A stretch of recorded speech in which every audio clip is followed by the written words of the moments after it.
Hello नमस्कार प्रणाम friends. मैं आप लोग के सामने एक झूमर बहुत शानदार पेश करने जा रहे हूँ। अगर पसंद हो तो लाइक कमेंट करके सब्सक्राइब करके प्लीज़ हमें कमेंट में बताइएगा कैसा लगा आपको झूमर। आन्ही ना बायार और चनवा काहे हिलेला, आन्ही ना बायार और चनवा काहे हिलेला।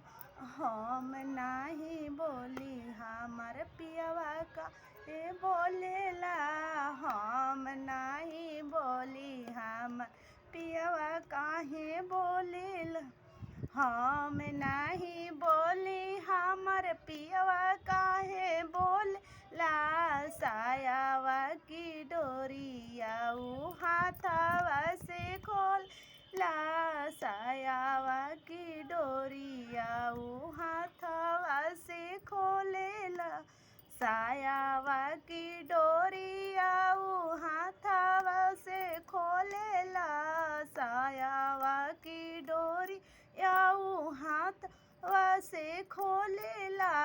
हाथवा से न खुले तो दाँतवा से खोलेला, हाथवा से न खुले तो हाथवा से न खुले तो दाँतवा से खोलेला। हाथवा से न खुले तो दाँतवा से खोलेला।